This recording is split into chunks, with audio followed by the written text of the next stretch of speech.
Hi! In our last episode, we took a closer look at solids and liquids. We discussed diffusion, evaporation, and surface tension. Today, we will look at chemical changes and how to identify them.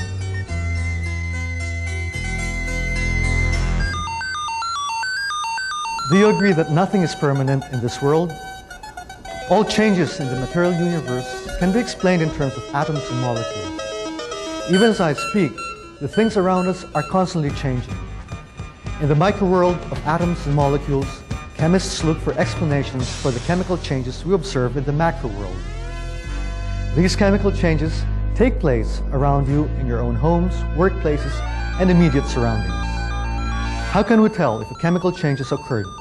We'll find the answers after this short break.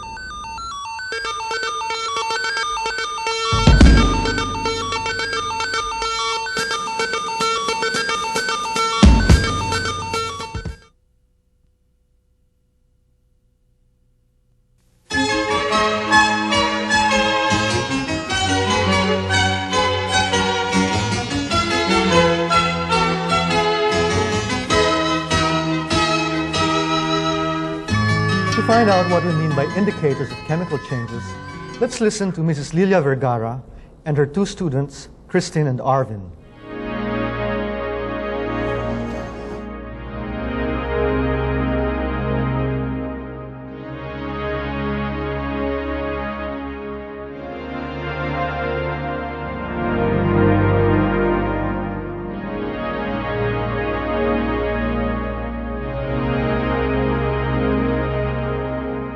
Mrs. Vergara, we know that all kinds of matter change within a given amount of time. Are all these changes similar?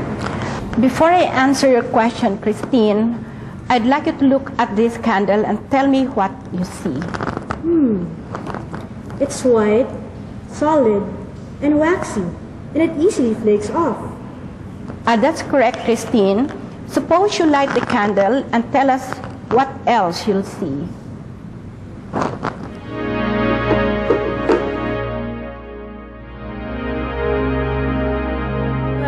The burning candle gives off light and is hot. Oh, the solid becomes liquid, and the liquid trickling down the side of the candle becomes solid again. I think the liquid that turned to solid still has the properties of the candle. What kind of change do you think is happening to the candle? A phase change. That's correct, Christine. Arvin, can you add some more to what Christine has said? The melted wax, which is now in contact with the wick, is now burning. I could see soot and a new gaseous product forming. The candle size is beginning to decrease and there may be new substances being formed.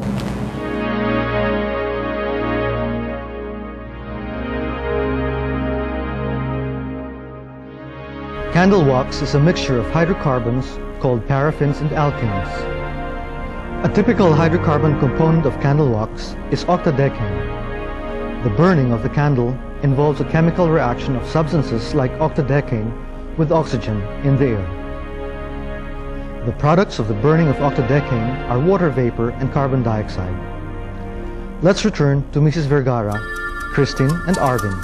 You are correct, Arvin. What change do you think has taken place? A chemical change.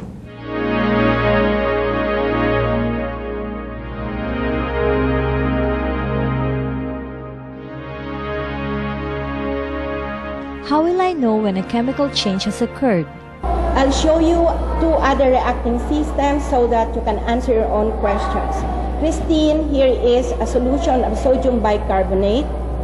Add acetic acid drop by drop to the solution and see what happens.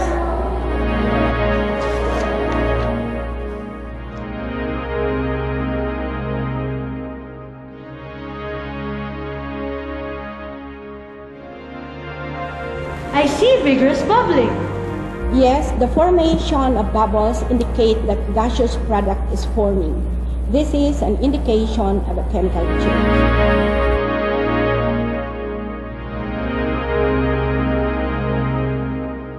Acetic acid reacted with sodium bicarbonate to produce sodium acetate, and carbonic acid.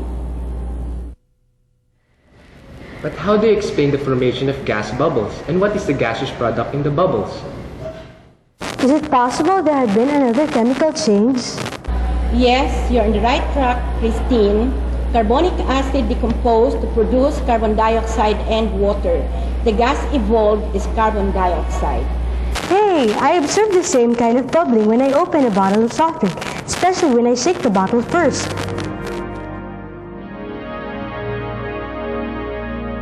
We can express the chemical change that has occurred in the form of a chemical equation using chemical formulas of the substances involved in the reaction.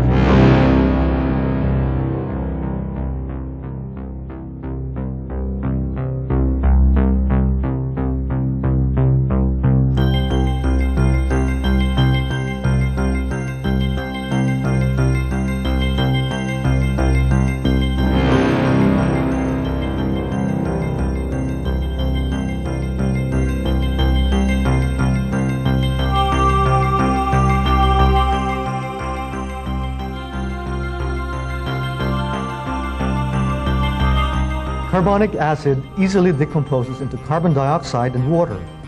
Carbon dioxide, a gas, is only slightly soluble in water. Its tendency then is to escape from the water.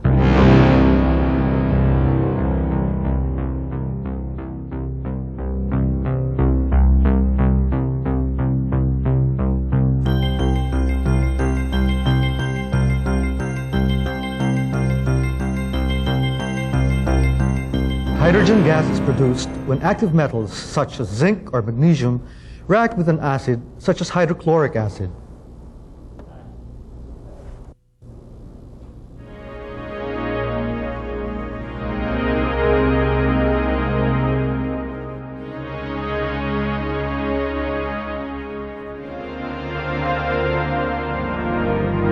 When we clean wounds with a dilute solution of hydrogen peroxide in water, you can see bubbles or gas forming around the wound.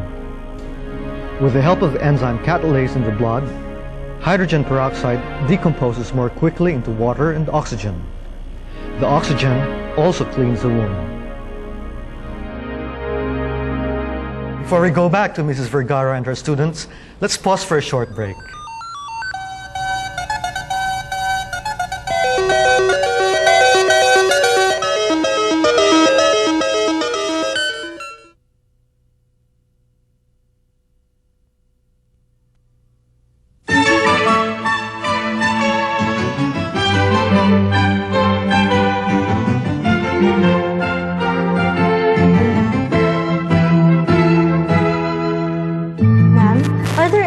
Indicators of chemical change? Again, let me answer your question by letting you observe two other systems. Arvin, why don't you take test tube A containing a yellow solution of sodium chromate? Christine, take test tube B containing a solution of sodium sulfate. Add barium nitrate to the solution you're holding, but see to it that you add barium nitrate drop by drop. Describe to us what you see.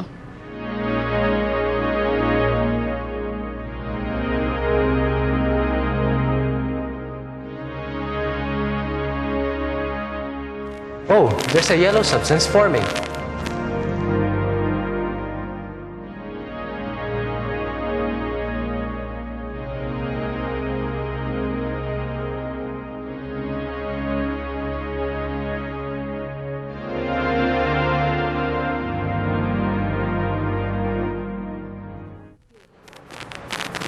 A white precipitate is forming. In our experiment, we used the term precipitate to describe the solid formed in a chemical reaction. This is different from a residue, which is the solid left after a liquid evaporates or after a liquid is distilled. In our experiment, did you see any precipitate in the original reagents? No, both solutions were clear before they were mixed. The formation of a precipitate after two substances are combined is an indication of a chemical change.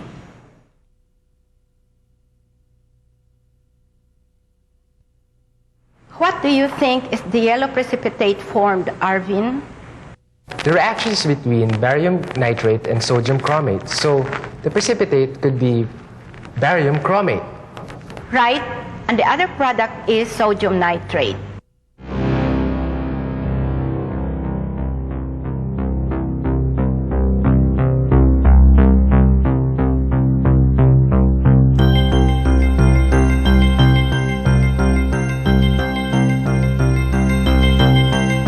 How about you, Christine? What is the white precipitate formed?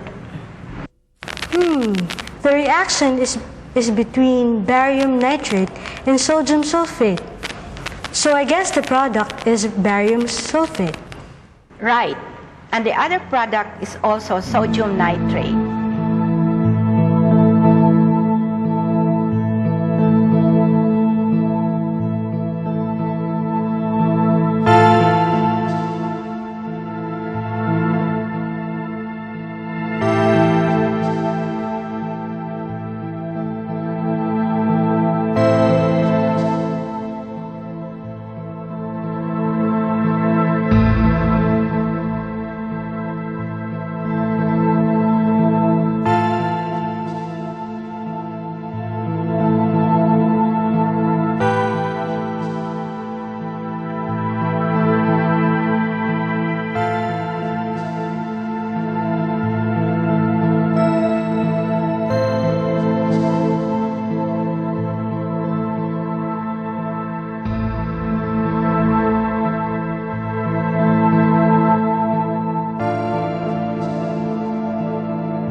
another experiment.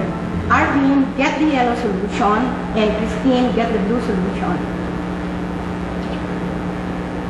You add potassium thiocyanate drop by drop to your yellow solution, Arvin, and Christine, add ammonia water to your solution.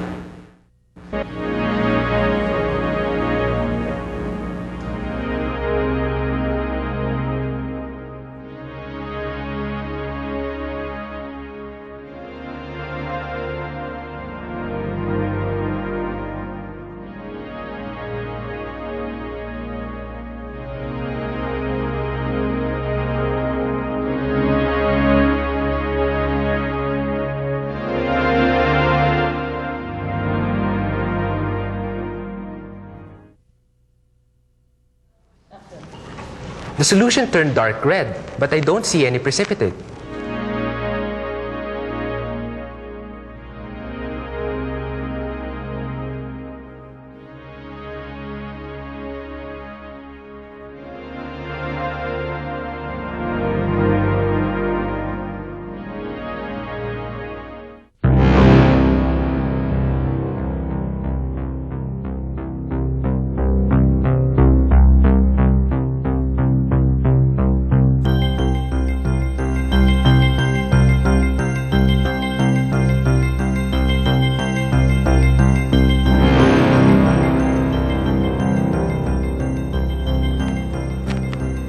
A light blue precipitate formed, and the blue solution turned to a darker blue. Clearly, the ferric chloride solution has changed from yellow-orange to dark red, which is another sign that a chemical reaction has occurred. In the case of Christine, the light blue solution with copper sulfate produced two different products with the addition of ammonia water. You have there a light blue precipitate and a dark blue liquid, which are both indications of a chemical change.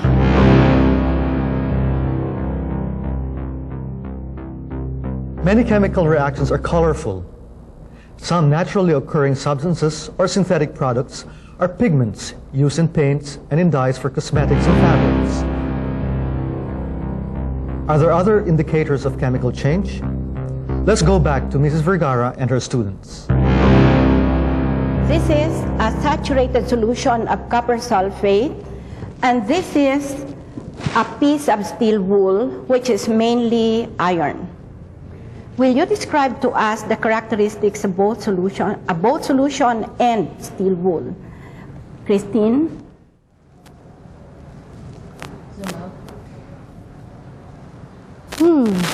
It has a silvery metallic gray color, and it has the same temperature as the palm of my hand. Same here. Now, why don't you add the copper sulfate to the test tube with the steel wool, and again, try to fill the test tube as the reaction occurs.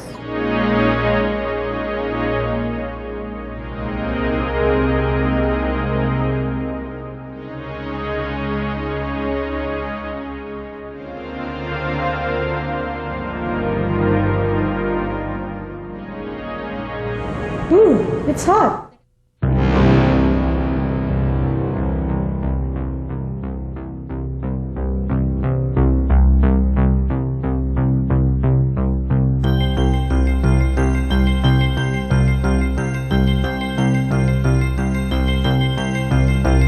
I have here a pair of two other reagents, both in the solid form this time. This is ammonium chloride crystals, Christine, and this is barium hydroxide. Try to fill the bottom of each beaker.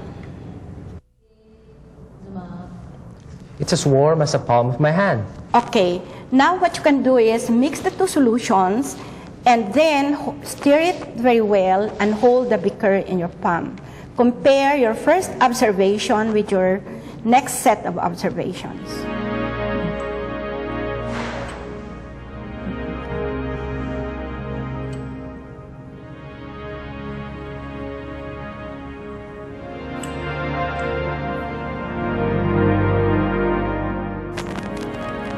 Hey, it's very cold.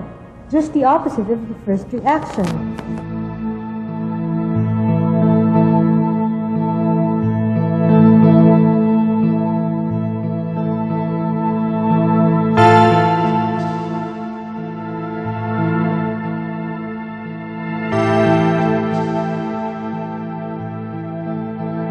I must remind you that heat transfer can occur in chemical systems.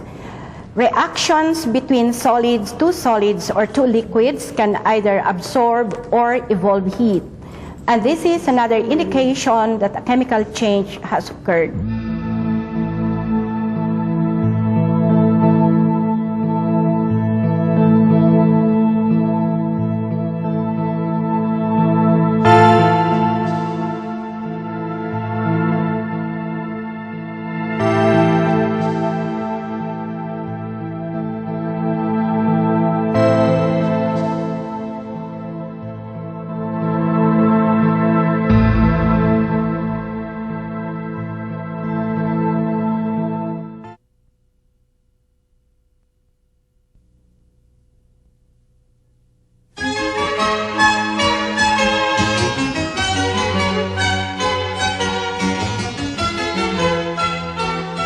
Through proper questioning techniques, Mrs. Vergara was able to motivate her students to answer their own questions and arrive at the correct conclusions.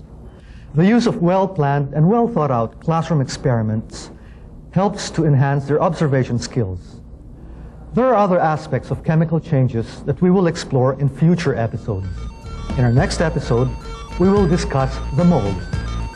Until then, this is your host, Ramon Miranda, saying good day.